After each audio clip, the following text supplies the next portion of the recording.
Well, thank you, Bryce. Those were pretty kind words, actually. I'm always interested in what people say about me. I listen, and I'm thinking, is that really me he's talking about? But it's good to be here with all of you. As Scott pointed out, we spoke last night. Time flies, You wonder what city you're in, but see all my friends that I only know on the internet, like the Fobbers, and they're kind of like our cheering section on the internet. No matter what people say about us, they're always there to carry us on, kind of bring us back. People occasionally get carried away on the internet and say wicked things about me. They tell me that I'm, well, just to give you a few of the things: liar, racist, mentally ill, communist. That's right. The other day, this gentleman said that I was a card-carrying communist. Those are the words he used on the internet. So there's all kinds of people out there. But tonight, I want to talk to you about some things that have been on my mind lately. And let me start out like this.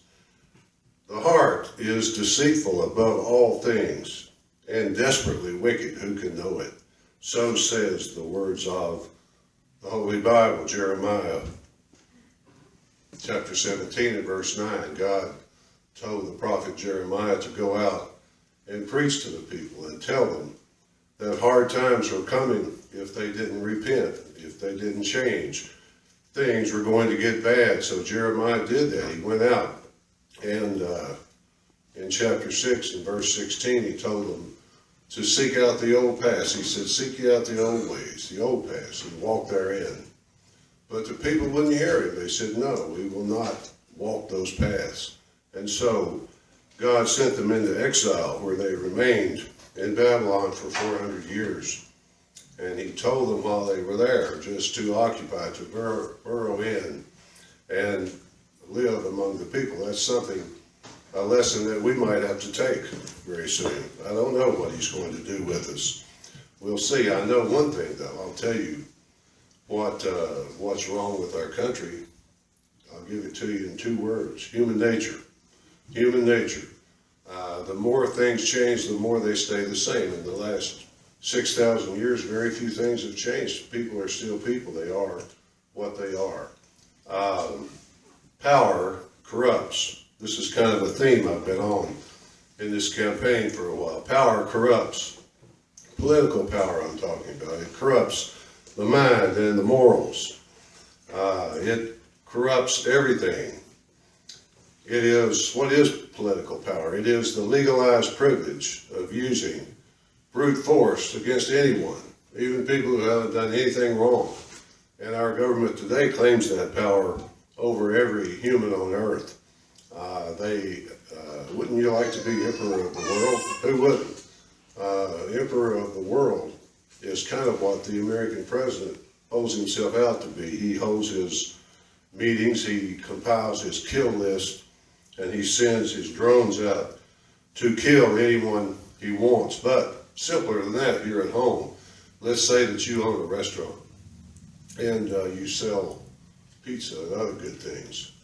And all of a sudden, your pizza starts to deteriorate. People don't like it as much anymore, so they stop coming. No one's coming to your restaurant. You go broke. Well, that's not what the government does. The government says, you buy what we're selling, or men with guns will come and put you in jail. That's the legalized privilege that government has. Everything government does is backed by brute force. They can say simply, you come and eat at our pizza place and we'll put you in jail. That's kind of how it works. That's not the free market, that's the government. The more power we have, the less liberty we have. Anyone who wants this political power can't be trusted to have it. Well, you say that, he must be talking about himself. I am talking about myself. No one can be trusted with it. The founders did not trust themselves with it. That is why they devised this Constitution, as Scott so eloquently describes. They decided to limit themselves. They wanted political power to be limited to the 17 enumerated powers that they set out in the Constitution. And it constantly tries to burst its boundaries, to burst away, to get away. The more political power we get, the more we want. It can't be satisfied. You know, if you're a heroin addict, you always want more. You can't stop. It is a very addicting thing. The founders' original intent was to limit power. When I say that I want limited government, it scares some people. I've told this story a couple of times since I've been out here, but I was talking to one of my progressive friends the other day, and she said, when I hear you use the term limited government, what I think you mean actually is the poor are no longer going to be helped. I said, well, that is actually not what limited government means. In a real limited government, the states would be sovereign, and they could spend all the time helping the poor that they wanted to, but what I really mean is the opposite of unlimited government, which is what we have now. Government totally severed from any sense of limitation or restraint. Government bound down by a written document. Most people don't want that document anymore. They don't really want it. We talk about it, but we don't really want it. We want to use certain parts of it from time to time when it's convenient for us. But for the most part, we don't really want it. People have to keep a close eye on government. They have to keep a close eye on it because government does things constantly that it's not supposed to do. We could all cite 100 examples. They usually justify these examples by saying they're doing it for the common good.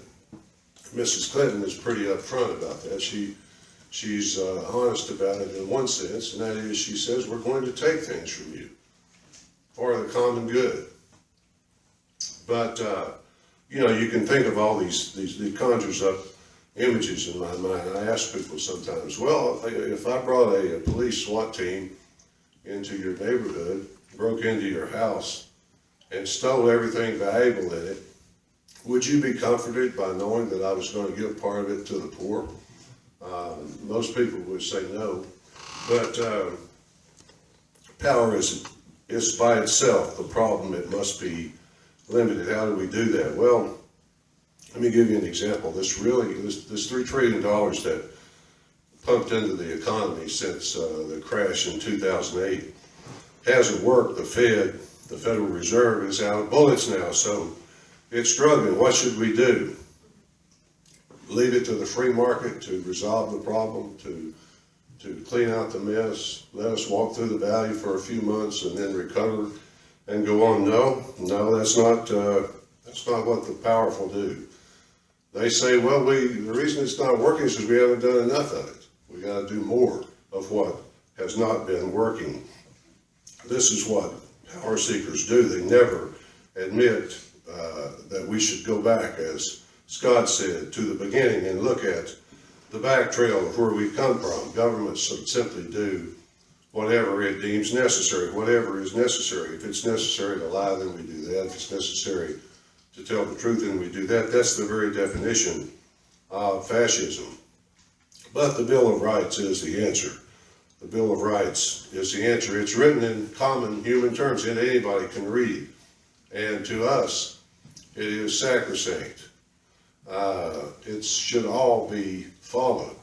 And all, as we say, means all. The First Amendment, the Second Amendment, all of it. None of it can be set aside.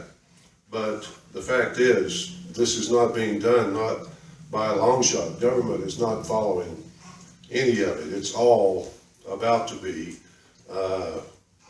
blown away.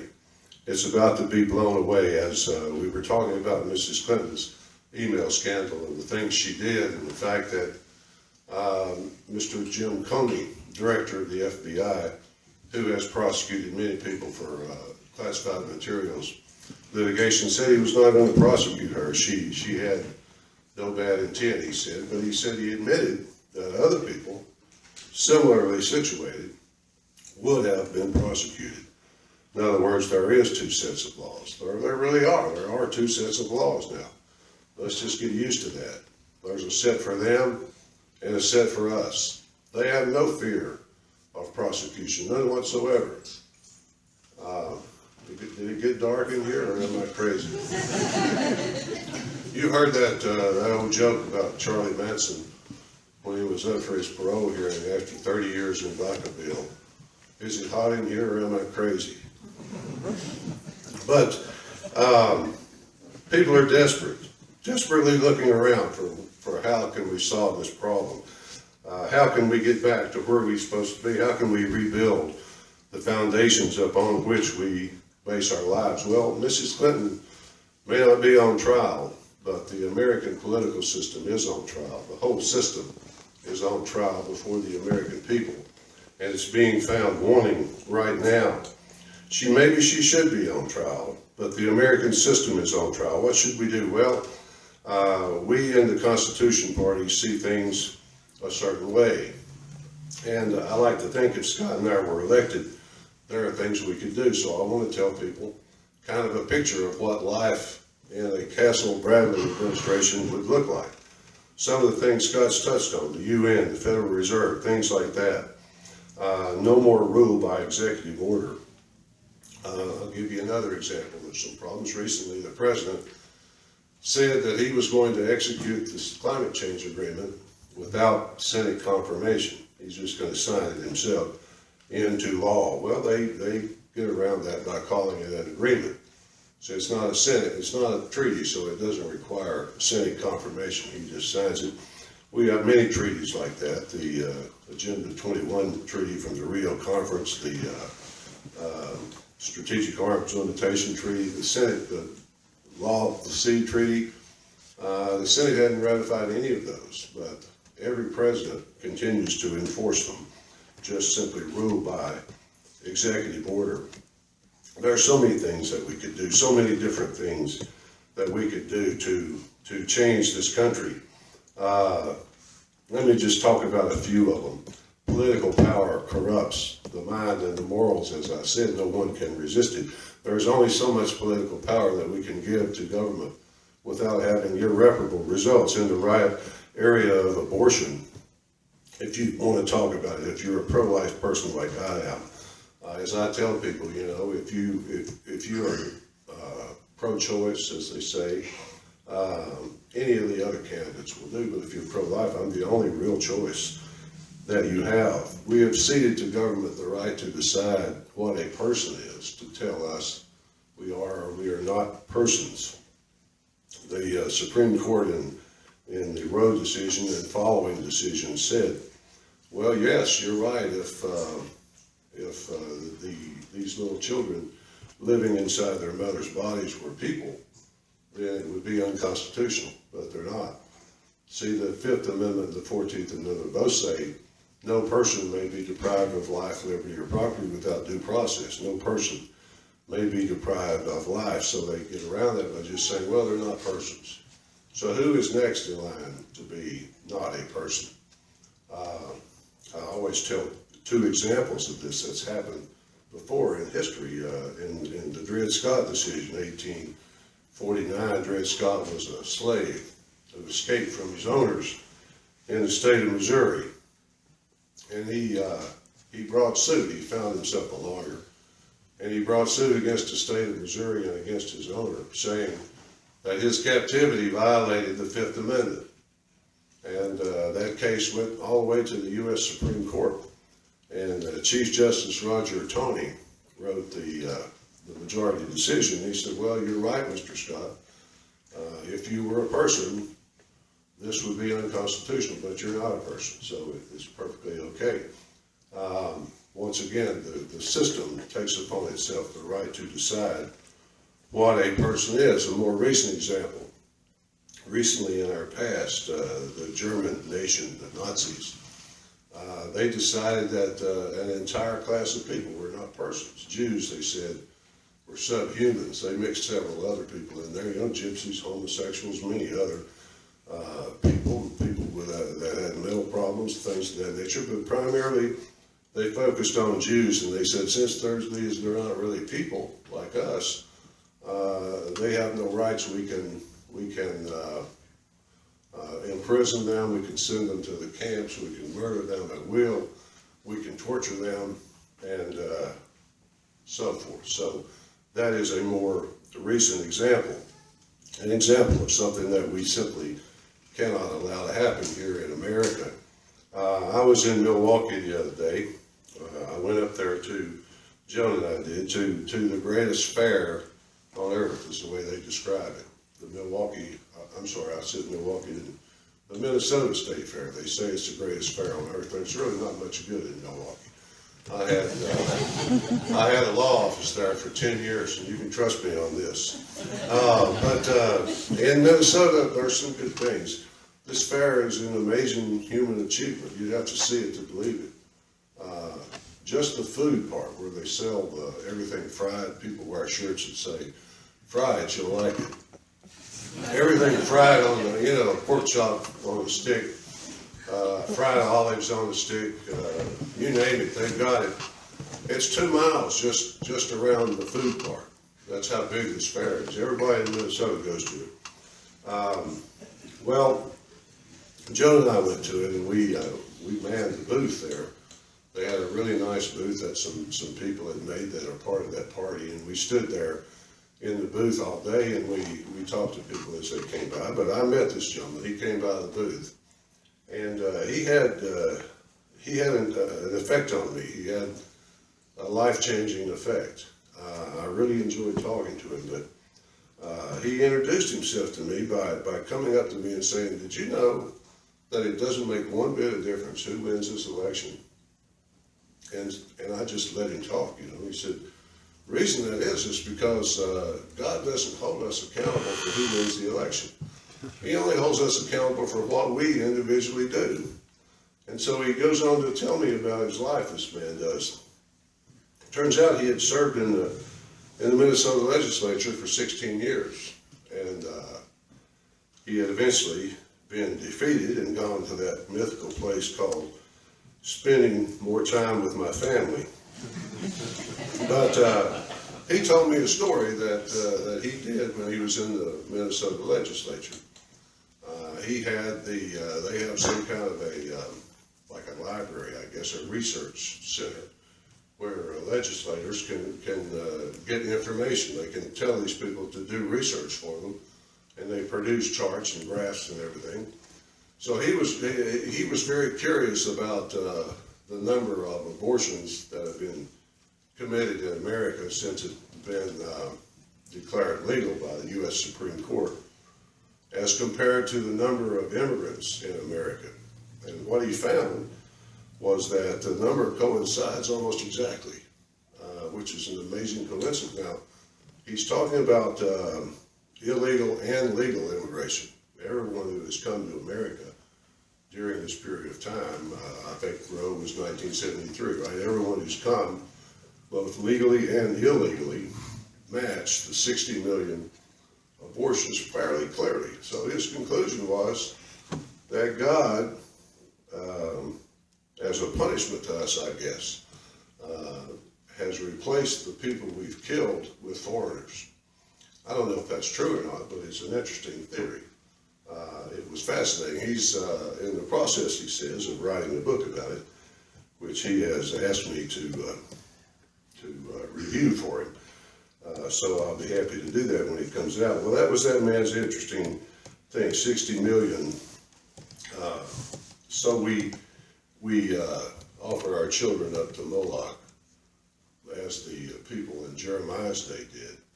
They would take their children, babies, they would sacrifice them to this pagan god they called Moloch. And he was like a piece of brass or iron or something, and they would build a fire inside this image and get the image red hot.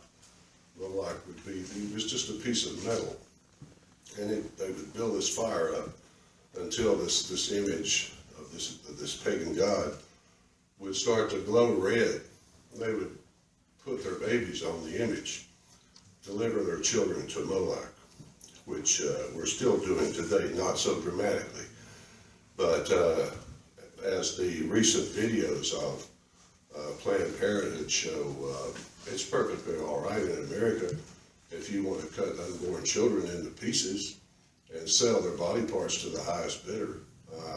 That's actually happening in America. We have videotapes of it.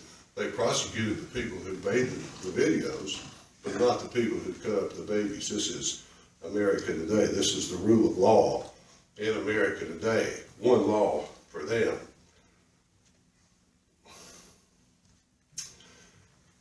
And one for us. A more recent example, less dramatic,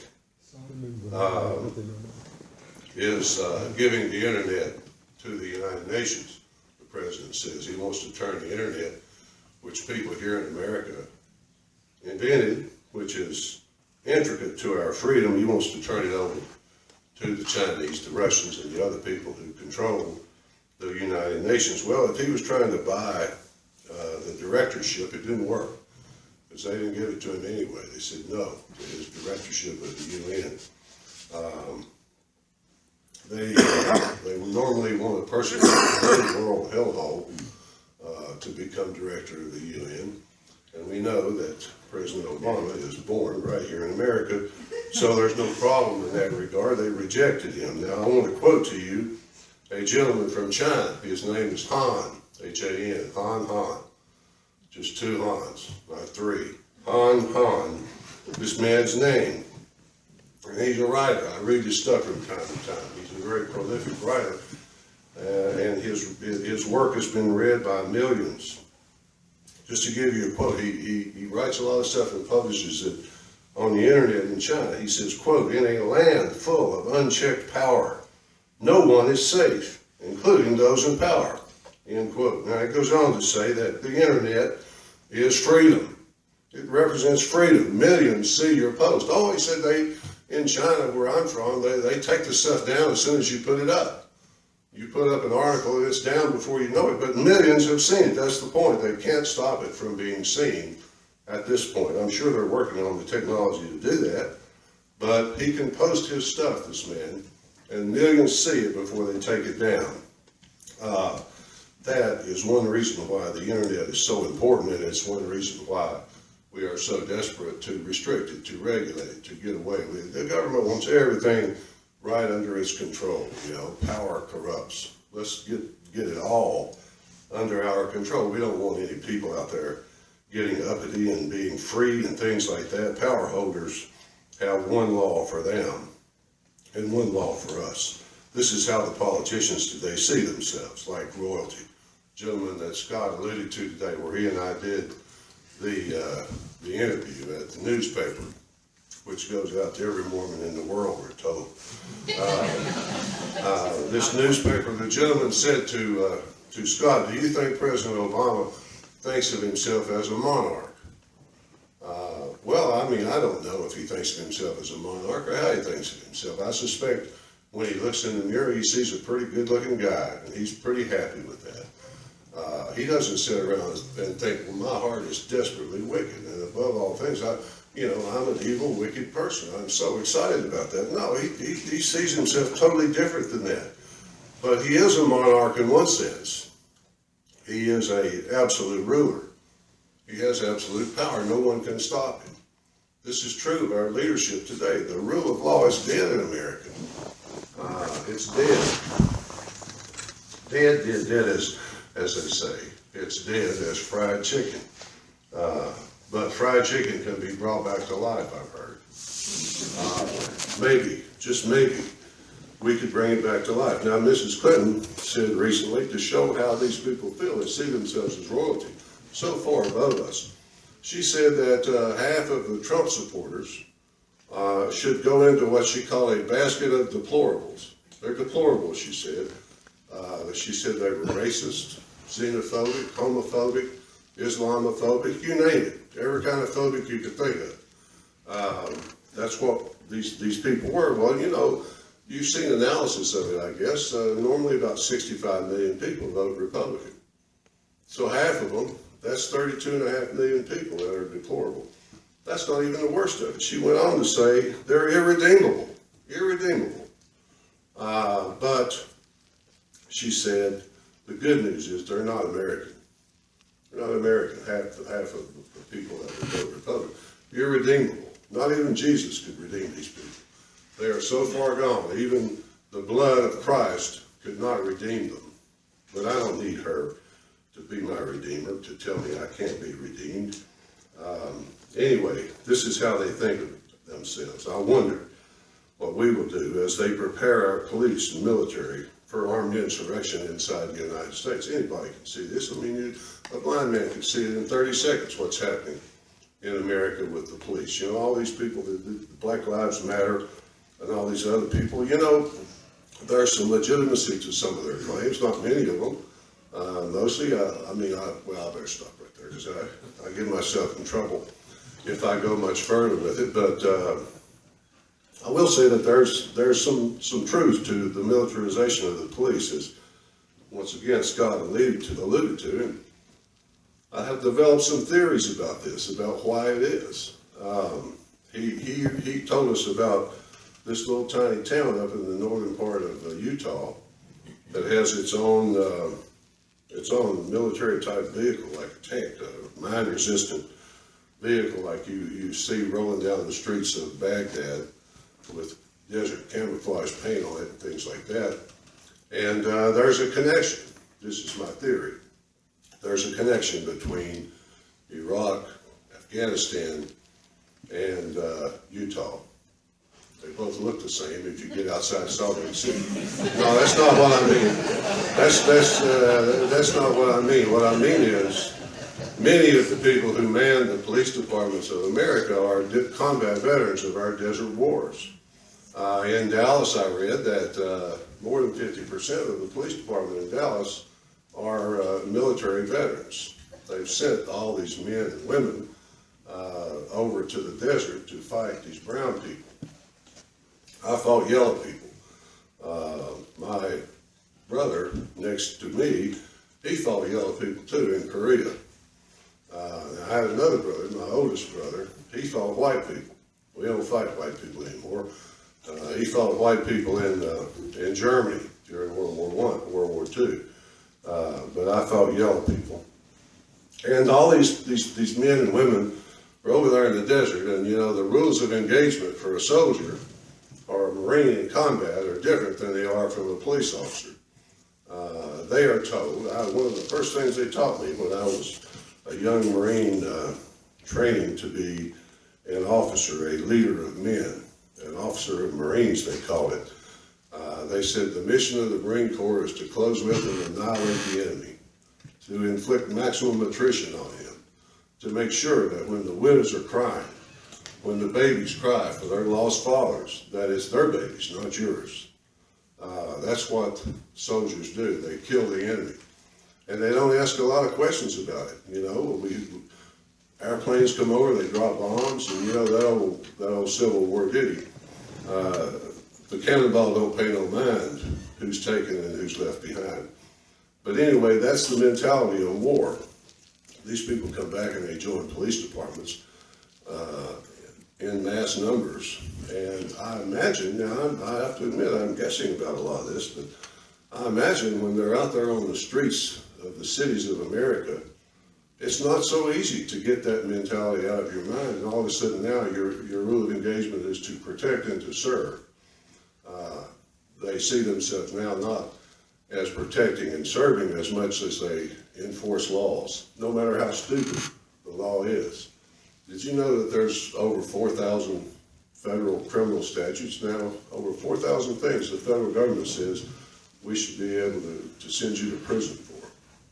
Well, that's political power gone mad.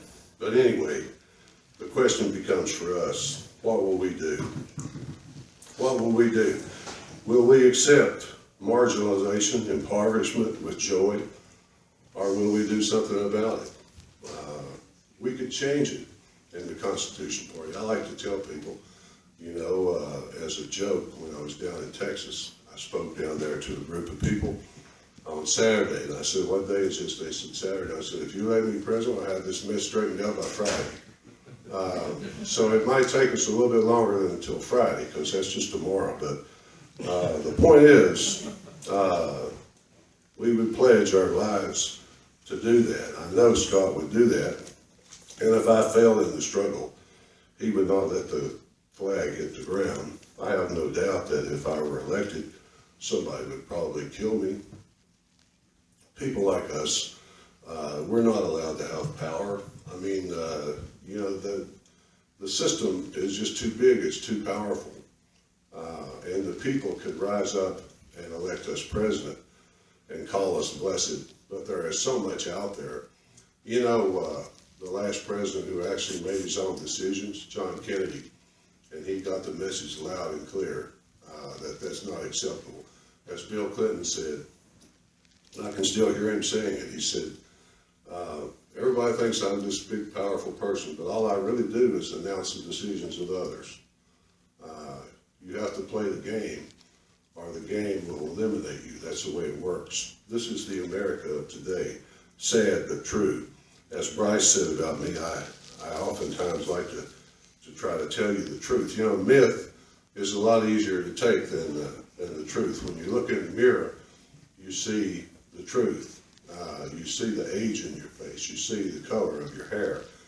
But the myth, it cries out to you for Botox and for hair dye.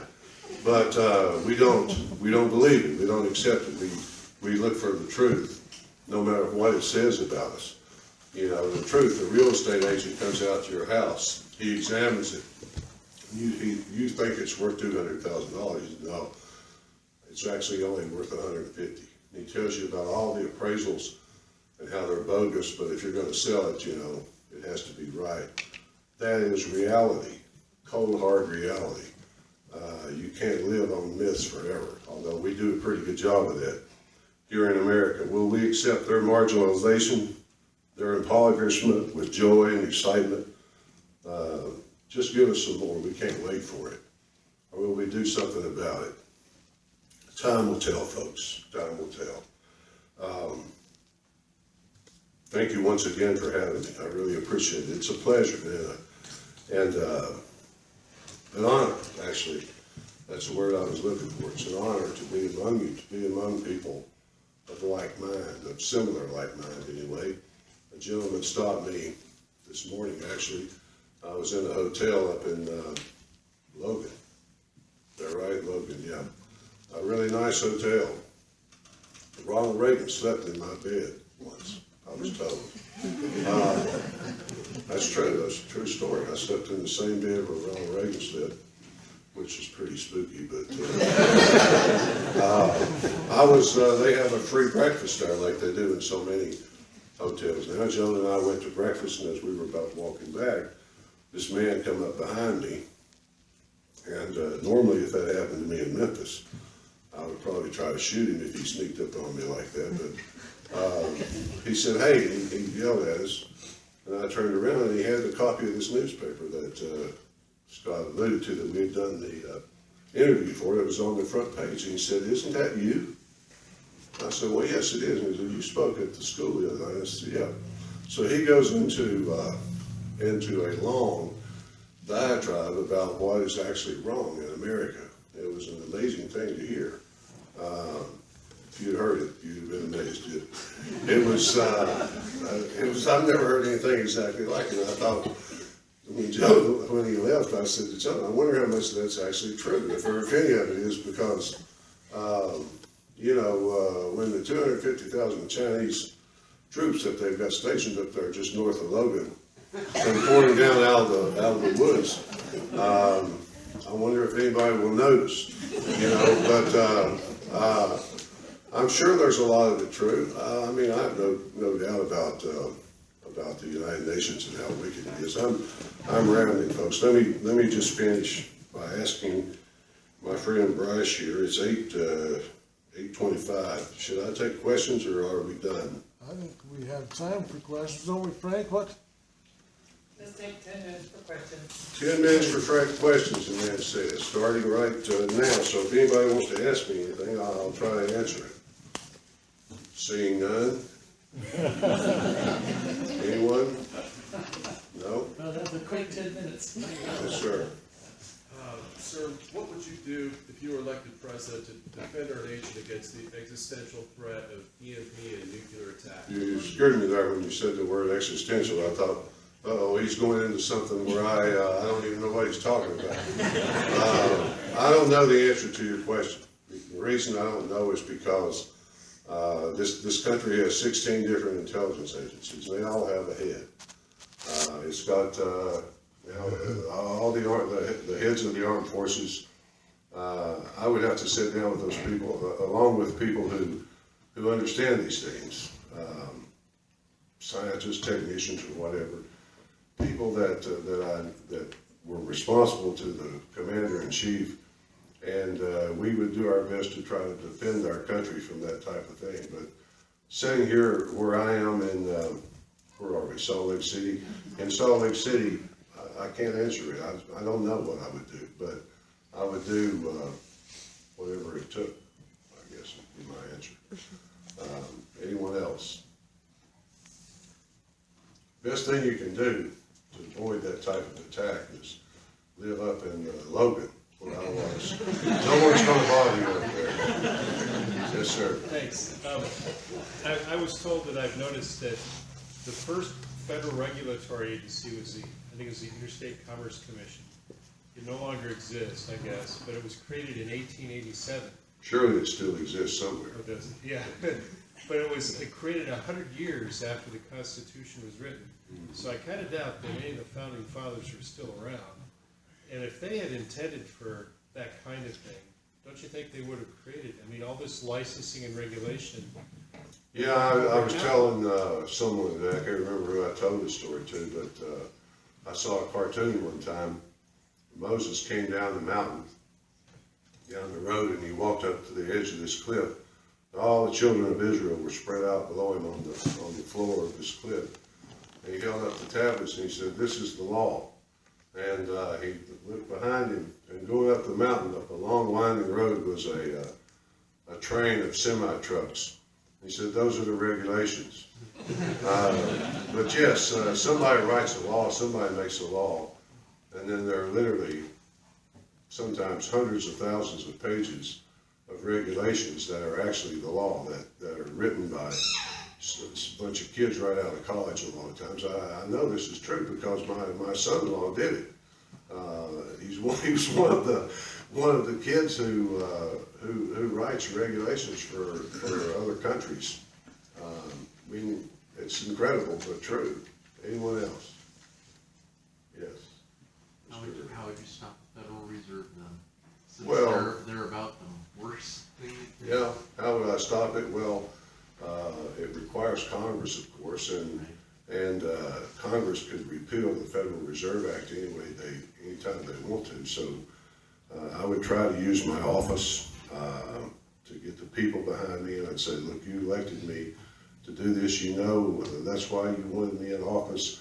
So you need to get on your horses and ride and tell every one of these people that they're not going to survive this election if they don't do something." And I mean, I'm not going to issue some illegal, unconstitutional executive order and do it, but I think it could be done. I think we'd be able to do it. That's my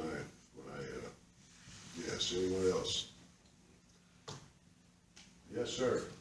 What would be your response to people who don't like Mrs. Clinton and don't like Mr. Trump, but feel that this election is a binary election only? Well, they must be like messed up in their heads or something. That's what they think. I don't know what I would say. I mean, I have lots of reasons why my religious faith would not allow me to vote for Clinton or Trump. And if a person is a Christian, I can approach him from that standpoint. But if he isn't, then he's kind of on his own for making those types of decisions. All I could do is say, well, if you favor this set of principles, you might choose me. But if you don't, any of the others will do. It doesn't make any difference.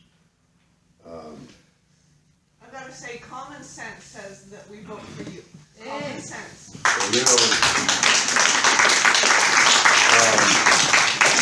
appreciate that. It seems to me sometimes, though, that sense becomes a little bit less common every day that I live.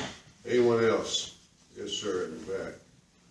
I guess you can answer the best you can, but how much support do you have throughout the nation? Well, just look at this crowd that we've got right here. No, how much support do I have? I don't know. I mean, I believe that I'll get more votes than any Constitution Party candidate's ever gotten before. Now, but by the way, I hold the record on that myself. So I would be breaking my own record and extending it out even to further heights.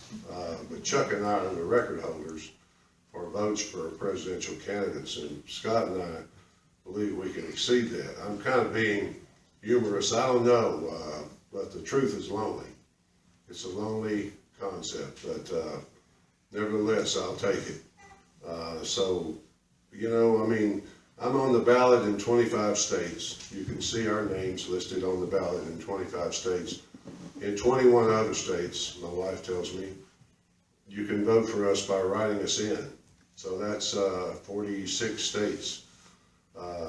46 states could vote for me. So theoretically, we could win the election. And I could wake up on November 9th and be president. And that would probably be the most terrifying moment of my life. I would do it nevertheless. So, anyone else? Yes, sir. Are you optimistic or pessimistic about the future of the country, and why would you justify either? Well,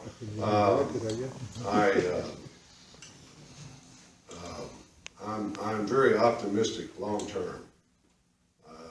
As a Christian, I know that it's going to be okay. And God brings this home to me from time to time. I get down, prone to melancholy, as my wife can tell you. And I tell her about how horrible things are, and they just seem so awful, yeah. But God always brings me back. So long term, I'm pretty optimistic. When this whole system collapses and gets flushed, what will happen? Are we looking at a glorious golden new age with all this new technology that we've got, where scientists tell us that if we can just make it, I've actually read this from people who purport to know what they're talking about, that if we can make it 20 more years, there's a good chance that we can live hundreds of years. That technology is there if the government would simply get out of the way and let this happen. Now, as we're living these hundreds of years, we'd only be partially human. Transhumanism, I'm not kidding. We would have to have plant and or animal DNA implanted into us, where we would be partially human and partially transhuman. Well, but to answer your question, it depends on what day it is. Some days I wake up and I'm really pessimistic, and Joan usually gets me back, and I think, well, you know, God's in control. It's sooner or later. I mean, one way or another, it's all going to work out, and I keep going. So, anyone else? The analogy. Which one? The ship analogy. The ship analogy. All right, Joan Why wants that's me. important. Joan wants me to give the ship analogy. Let me do that, and then that'll be it for me. And are you going to say anything, Joan? She had asked me for 1 minute, but the ship analogy works like this in relation to our country and our way of life, and the system that Scott talks to you about, the American system of law and justice. Think of it as a ship, the ship of state. And I usually imagine it as like one of the old sailing ships, but a really big one. It's tied up at the dock in some quiet harbor. Glass top water, the ship's sitting there with its lines moored to the pier. And all of a sudden one day, it slips its mooring lines. And nothing seems wrong. I mean, it's still sitting there close to the dock. Nobody notices. But little by little, day after day, it starts to drift out into the harbor. Still, it's in a quiet harbor. No one pays much attention to it. But it gets further and further out, and all of a sudden, the people on the ship start to realize we're about to go past the harbor here. We're about to be out in the open sea. and they look back and they can see the land's pretty good, so they're not that alarmed about it. And then a few days later, they look back and they're really scared because they can just barely see the land where they once were. They once lived. They were once moored. Their moorings having been broken. And a couple of days later, they look and they can no longer see it. It's gone. But it gets worse. A few days after that, they come to realize that they can no longer remember that there ever even was land. And the analogy that I've used is that's where we are headed with the American system. It won't be long before we will forget what it was that there ever was land, that we were ever real Americans. Joan, where'd she go? There she is. Joan wants to talk to you about why you should give us money.